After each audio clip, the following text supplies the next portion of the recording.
Mesdames et messieurs, chers internautes, bonjour et bienvenue dans votre émission Pôle éthique sur Sénégal Live. Je suis Rose Sharon Joly et nous recevons aujourd'hui quelqu'un qu'on n'a plus besoin de présenter parce qu'il en a fait pour le Sénégal depuis 2012. Donc, il s'agit de Malal Talla, plus connu sous le nom de Fou Malade. Malal, je vais d'abord vous donner la parole pour que vous puissiez vous présenter d'abord et saluer nos internautes. Bonjour, c'est Malal Talla alias Fou Malade. Je suis rappeur de profession. Membre fondateur du mouvement Y'en a marre et également président de l'association Guédiawaye Hip Hop. Merci Manal de nous recevoir. Donc on va commencer par la question qui remue l'actualité. Il s'agit en fait de vos relations avec l'ONG Lead Africa francophone. Donc pouvez-vous un peu nous parler de ça? Quelle est votre relation avec Lead Africa? C'est une relation de partenariat. Il est important de signaler que cette ONG, ENDA, Lead Afrique francophone, fait partie des premières organisations qui a décerné un prix au mouvement Y'en a marre par rapport au travail que ce mouvement était en train de faire. Ensuite, il y a eu des distinctions comme celle de Prince Claus, comme celle de la diaspora et bien d'autres organisations. C'est d'abord une relation de travail. C'est nos anciens dans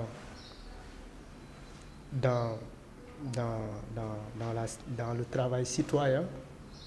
Il est arrivé des moments où on a eu des ateliers de travail et nous avons beaucoup fait ensemble. Et par la suite, la relation a évolué. Nous avons estimé que par rapport à leur expérience, on pouvait quand même nous permettre non seulement de travailler avec eux sur certaines questions d'un point de vue technique, mais également nous avions jugé nécessaire que par rapport à certains projets, on pouvait leur confier les subventions qui nous sont destinées. Et c'est cette relation que nous avons avec ENDA. Parlons de ENDA, par rapport à ce que vous venez de dire tout à l'heure, il y a eu un problème de financement qui a été soulevé ces derniers temps. Il s'agit d'un financement qui était considéré comme étant un financement illicite, s'élevant à 350 millions de francs CFA, qui a été reçu par Y'en a marre de l'ONG ENDA Afrique. Pouvez-vous un peu revenir sur la situation, parce que beaucoup de personnes se posent la question, y a-t-il vraiment eu financement? Et si oui, pourquoi est-ce qu'il est considéré comme étant un financement illicite? Il y a eu beaucoup de réponses, mais quelle est la vôtre par rapport à cela? Oui, moi d'abord, je voudrais que la presse, que les journalistes fassent un travail très sérieux et très objectif par rapport à cette question. On parle de financement illicite. Un journal de la place a mis l'État traque. Quand on traque un financement illicite, il faut traduire les personnes à qui ces financements sont destinés, il faut les traduire en justice. On a dit que Khalifa Sall s'est enrichi illicitement. Karim Wade s'est enrichi illicitement. On les a mis en prison. Si Y'en a marre reçoit des financements illicites, il faut amener les membres du mouvement Y'en a marre en prison. Ce qui veut dire que c'est tout à fait faux. C'est des inventions de toutes pièces. Mais il y a bien eu financement. Mais pourquoi pas? Mais ce n'est pas l'ONG qui nous a financés. Y'en a marre a tout le temps, par rapport aux différents projets qu'il a déroulés, convoqué des conférences de presse pour dire nous avons reçu tant et nous l'avons reçu de telle organisation. Parce que nous avons répondu à un appel à candidature et notre organisation a été sélectionnée. Maintenant, quand ces montants atteignent un certain niveau, on se dit, écoute, c'est beaucoup. On laisse le soin aux organisations avec qui nous travaillons et avec qui nous avons un rapport de confiance de gérer ça pour des mesures de transparence, parce que nous n'avons pas un dispositif administratif pour gérer de tels fonds. C'est pourquoi on fait appel à l'expertise de certaines organisations. Donc, c'est tout simplement ça. Nous avons travaillé avec ONG 3D Nous avons travaillé avec le Forum civil, nous avons travaillé avec Osiwa, nous avons travaillé avec Oxfam. Maintenant, on dit que l'État dit que c'est plutôt ENDA qui nous finance. ENDA ne nous a jamais financé. Y'en a marre confie à ENDA la gestion de ses finances. C'est tout simplement ça, il n'y a rien d'autre que ça. Il n'y a pas si longtemps, Fadel Barro a affirmé avoir bien reçu un financement, mais il s'agit d'un financement qui date en fait de 2013.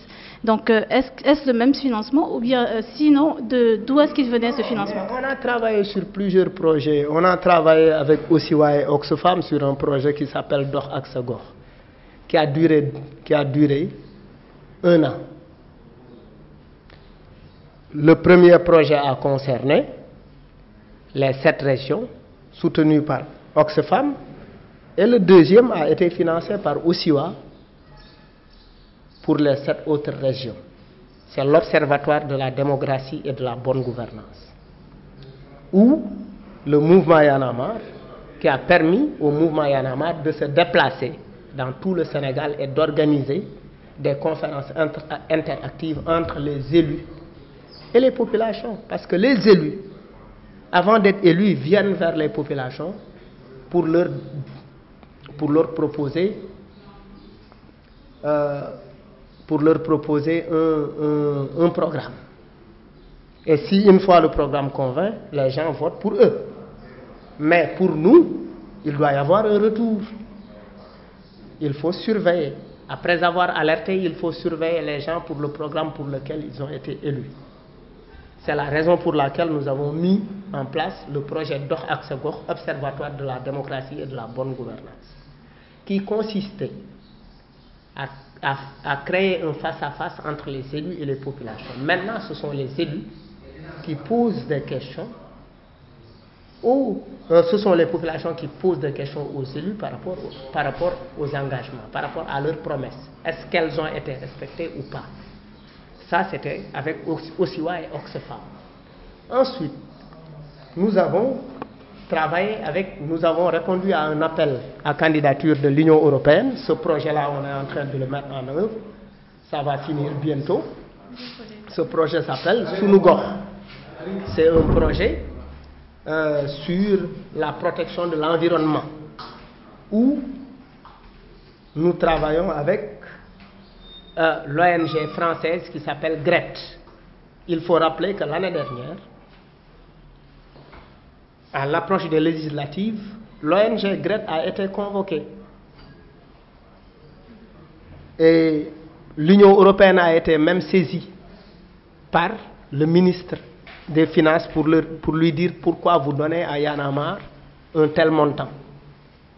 Et ces montants également sont gérés par l'ONG GRET, qui est un partenaire qui accompagne techniquement le mouvement Y en a marre dans la mise en œuvre de ce projet-là.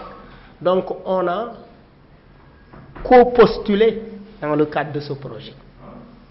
C'est une ONG française qui s'appelle GRET et Y en a marre qui ont postulé à ce projet et qui l'ont gagné. Ce projet est en train d'être mis en œuvre. On est au niveau, la semaine dernière, on a même procédé à la remise des chèques aux associations de la de Guédiawaye et de Pikine. Donc, l'État est au courant de tout ça. Parce qu'avant d'intervenir dans une localité, le maire est saisi et informé. Le préfet qui représente l'État central est informé. Les maires des communes d'arrondissement sont informés. Les chefs de quartier sont informés. Et nous sommes autorisés à dérouler ces manifestations-là. C'est-à-dire ce que nous faisons, même quand nous faisons ces choses-là, nous invitons les autorités à prendre parole. La dernière fois, à Guédiawaye, c'était le représentant, celui qui était venu représenter le maire, le maire de Guédiawaye, s'appelle Michel Kanté. Il est responsable du service jeunesse, culture et sport. Il a pris la parole et il a magnifié le travail du mouvement Y en a marre dans la localité, le travail citoyen. Donc, à 3 mois des élections, on nous vient avec vous avez été... l'État traque. Nous ne sommes pas des brigands, nous ne sommes pas des bandits. Vous avez parlé de l'État tout à l'heure et compte tenu de vos dires, vous avez dit qu'il y a bien eu financement parce que c'est normal, mais qu'il ne s'agit pas d'un financement illicite. Alors pourquoi est-ce que l'État s'oppose? Pourquoi est-ce que l'État est contre le fait que Y en a marre soit financé? Y en a marre fait partie des rares mouvements qui, après les élections de 2012, a dit que je ne voudrais pas de poste. Nous ne voudrions pas de poste. Nous voulons tout simplement continuer à veiller.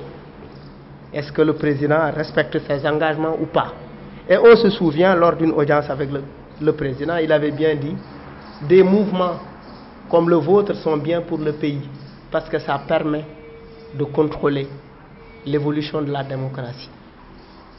Donc maintenant, parce que peut-être on n'entend pas Y en a marre dans la rue, mais on voit concrètement ce que Y en a marre fait dans la rue.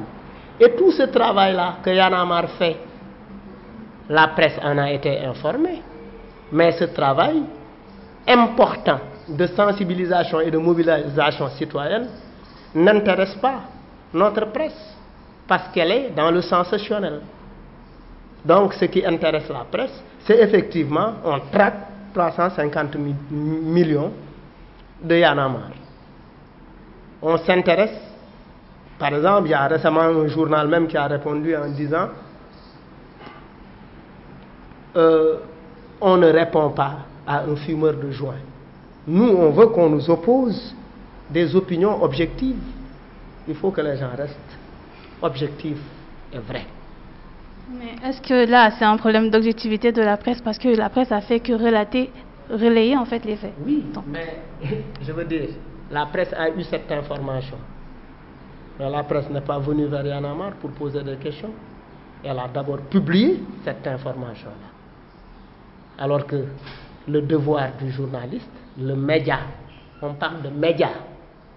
Le média c'est entre le pouvoir et les populations.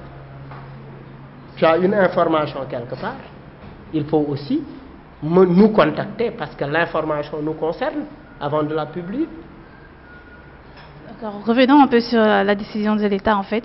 Tout à l'heure, la question portait sur pourquoi est-ce que l'État s'oppose au financement de Y en a marre. Vous l'avez dit tout à l'heure que chaque fois que vous faites des événements ou bien quoi qu'il en soit, vous demandez l'accord de l'État et l'État vous soutient. Et maintenant, la barque semble avoir changé un peu de cap. Donc voilà, vous dites que la presse ne vient pas vers vous. Donc aujourd'hui, on a décidé de venir vers vous et de vous demander pourquoi est-ce que maintenant l'État est contre un financement de Y en a marre, puisque le problème c'est un problème de financement. Ça, c'est une question qu'il faut poser à l'État. Mais selon vous, parce que Y en a marre... oui, selon nous, parce que nous estimons que de plus en plus, ils cherchent une bête qu'ils ne trouvent pas.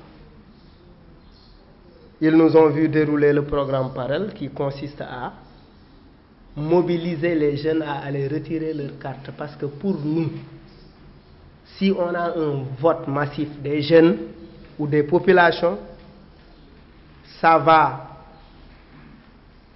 apaiser la tension sociale. Ça nous évite d'aller vers des violences électorales. Vous pensez que l'État pense cela une menace? Oui, l'État pense que si les jeunes sont mobilisés, c'est contre lui. Alors que nous ne faisons... Parce que nous avons vu qu'en termes de sensibilisation, même si l'État informe les populations, c'est quand même... c'est pas régulier. Alors il faut véritablement sensibiliser et mobiliser les populations. Il faut qu'ils aillent voter, il faut qu'ils aillent retirer leur carte. Déjà, il y a beaucoup de tralala et de trilili au niveau de cartes d'électeurs. Par rapport au retrait, les populations ne savent pas où est-ce qu'il faut aller pour retirer sa carte. Et on a également profité de nos caravanes pour dire aux populations, ne vendez pas vos cartes d'électeurs, refusez l'achat de conscience. Et ça, c'est gênant pour l'État. Je reviens sur le projet Parel. Vous disiez que Parel sert en fait à attirer les électeurs afin qu'ils partent retirer leur carte d'électeur.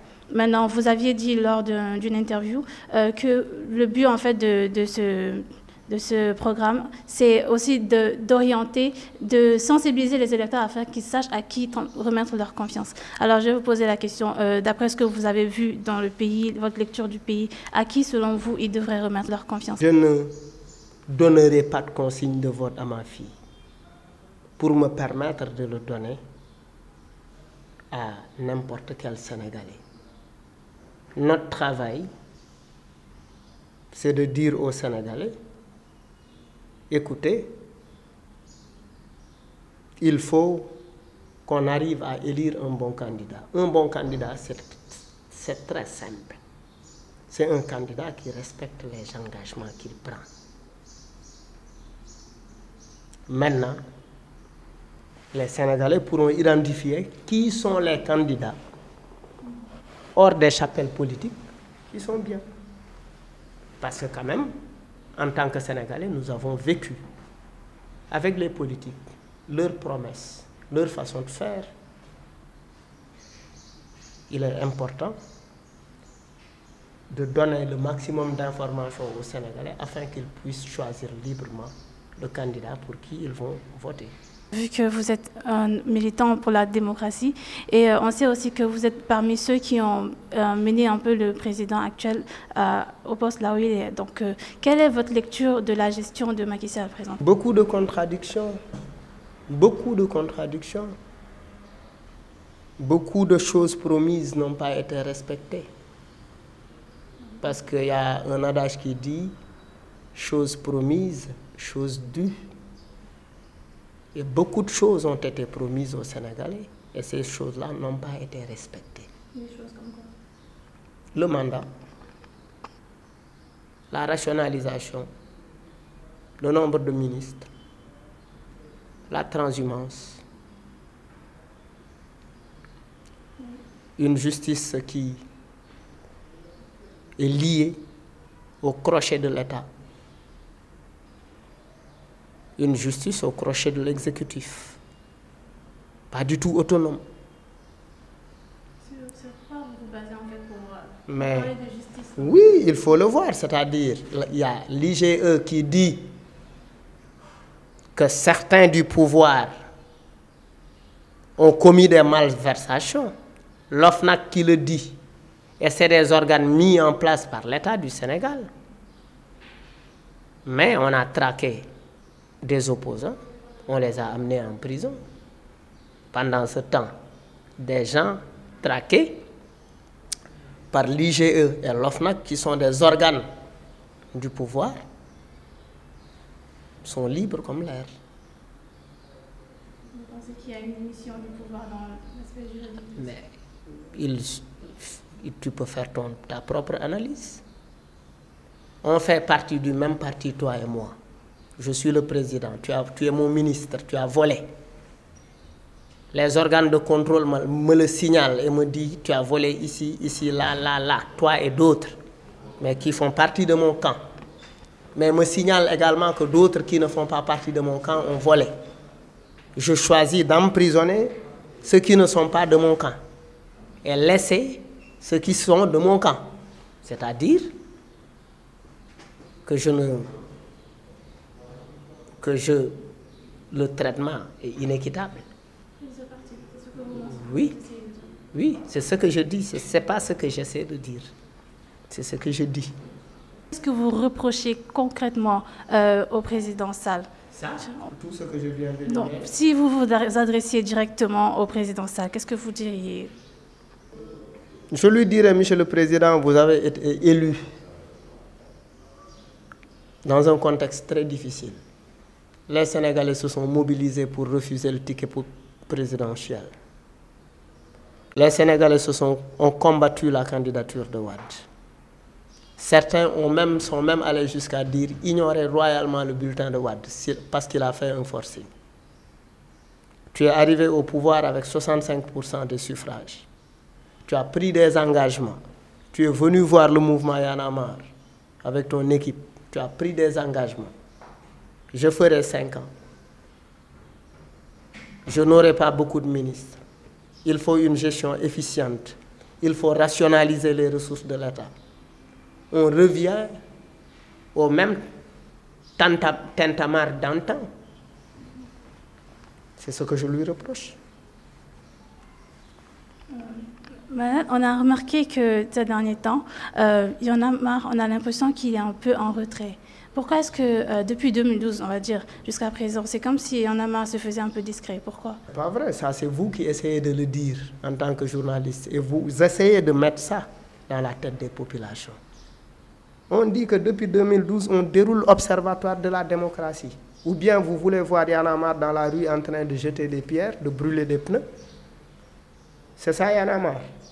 Y en a marre, c'est conteste par la proposition. La contestation par la proposition, c'est sensibiliser les populations à comprendre ce qu'il faut faire exactement. Une démocratie, une citoyenneté participative. Planter des arbres, tu penses que ce n'est pas important?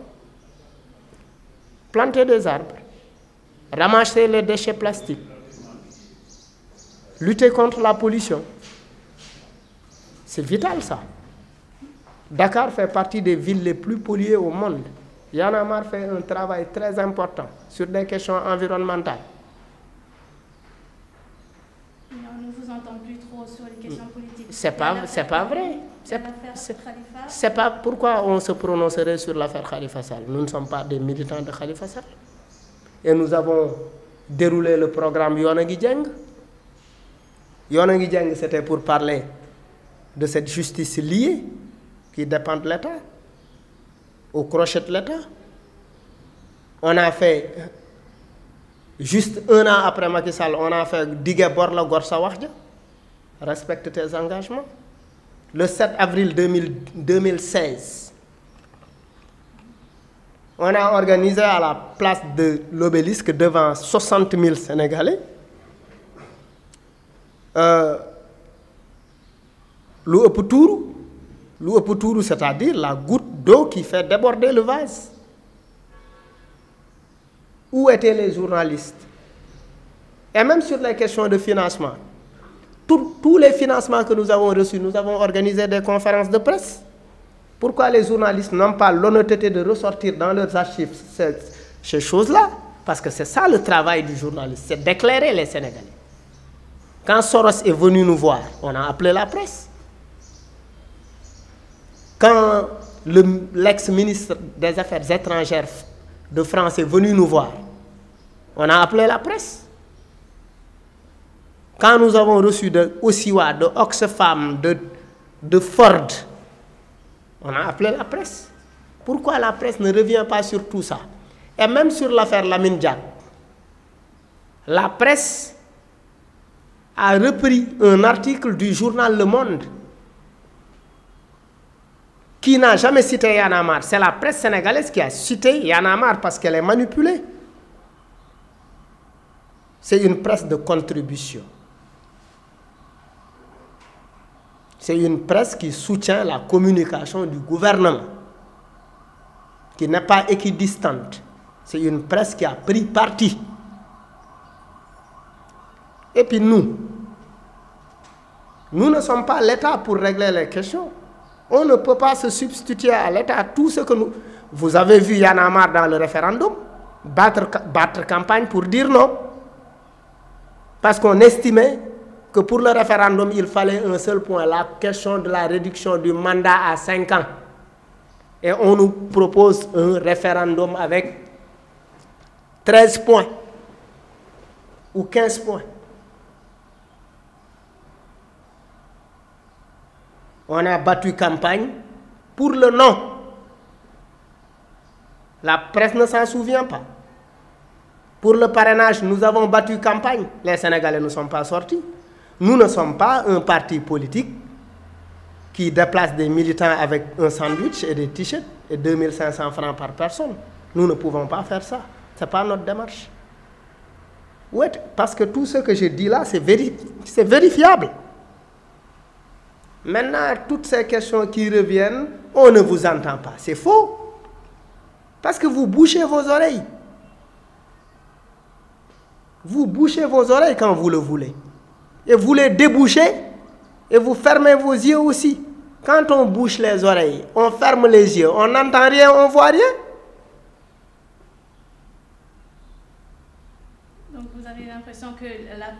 Vous avez l'impression que la presse, en fait, elle se retourne contre vous? Parce que la presse ne fait pas correctement son travail. Un mouvement comme le nôtre, il faut le suivre puisque notre mouvement vous intéresse. Les gens ne viennent jamais nous dire, oui, c'est quoi par rapport à Sunugox? On a vu que vous avez planté des arbres. Mais oui, on a traqué 350 millions, toute la presse se mobilise. Parce que ça vend, parce que ça vous fait de petits sous. Parce que ça intéresse les Sénégalais. Ouais, non, parce que tout simplement, vous faites en sorte que ça intéresse les Sénégalais pendant que vous avez la possibilité de dire attention. Y'en a marre avait convoqué une conférence de presse pour dire nous faisons l'UPEC. Ça coûte combien de mobiliser une vingtaine de pays africains au Sénégal pendant une semaine? 33 pays, ça coûte combien? Ça coûte combien en billets d'avion et en hébergement? Est-ce que tu connais le fonctionnement tout simplement d'un petit ministère qui ne fout rien, qui dort de 8h à midi et de 15h à 18h en train de boire du thé dans les bureaux? Même quand tu as besoin d'un petit extrait de naissance, quand tu viens à l'état civil, on te dit reviens demain avec beaucoup d'arrogance. Ça coûte combien aux contribuables sénégalais? Et ça, ce n'est pas le contribuable sénégalais. Si, par exemple, l'État nous avait reproché de nous avoir donné des sous que nous avons mal dépensés, oui. Mais l'État ne nous reproche pas des sous. Les ONG avec qui nous travaillons ne nous reprochent pas une malversation. On est audité. Qu'est-ce que vous voulez maintenant? Vous êtes jeune journaliste. Il faut rompre avec certaines pratiques. Il faut réinventer le journalisme au Sénégal. Il faut revenir aux principes et à la déontologie du journalisme. C'est l'équité en termes de traitement d'information. Revenons à l'État. Vous avez dit que l'État essaie un peu, dans des interviews de Y'en a marre, vous avez dit que l'État essaie un peu de vous mettre les bâtons dans les roues en quelque sorte. Qu'est-ce que Y'en a marre compte faire pour contre-attaquer l'État? Qu'est-ce que vous comptez faire? Continuer à faire ce que nous faisions. Quand nous opposions à la candidature de Wade, c'était pour le principe. Ce n'était pas pour faire plaisir à Macky Sall, ce n'était pas pour lui baliser le terrain. Si nous continuons en même temps ce travail de sensibilisation, c'est pour arriver à construire une masse critique forte au Sénégal, pour avoir des citoyens avertis sur des questions sociales, sur des questions politiques. C'est important. On ne le fait pas pour Daouda, on ne le fait pas pour Massamba, on ne le fait pas pour Awa. On ne le fait pas pour Jocelyne non plus. On le fait pour avoir une masse critique forte au Sénégal, comme ça se passe dans les bonnes démocraties, dans les grandes démocraties. Alors l'État devrait s'attendre à ce que vous reveniez en force, en fait. Non, mais on n'a jamais manqué de force. Et puis on n'est pas un parti politique qui cherche une massification. Je te l'ai dit. Nous ne sommes pas un parti politique qui produit un communiqué de presse tous les jours pour décrier de manière subjective la gestion de l'État. À chaque fois que Y'en a marre parle, c'est parce que c'est important. Y'en a marre ne dit pas des choses dans le vide. Y'en a marre est un mouvement responsable et sérieux. Est-ce que depuis sa création, vous avez vu une dislocation ou un morcellement du mouvement? Non. Ici, tout se discute démocratiquement, dans la transparence, dans la bonne gouvernance citoyenne. Il n'y a pas autre chose. Mesdames et messieurs, c'était votre émission Pôle éthique avec Rose Sharon-Joly. Nous avions comme invité Malal Talla. Malal, merci beaucoup de nous avoir reçus. D'abord, nous allons vous laisser dire vos derniers mots aux internautes. Les mots aux internautes, c'est-à-dire tout ça, toute cette polémique-là, c'est de la diversion. C'est pour dire, c'est pour que les Sénégalais, surtout les jeunes, s'attardent sur cette question-là et qu'ils oublient d'aller retirer leurs cartes. nous demandons à tous les jeunes, à toutes les femmes, d'aller retirer leurs cartes, d'aller voter et de sécuriser leur vote. Merci de nous avoir suivis. Merci, madame.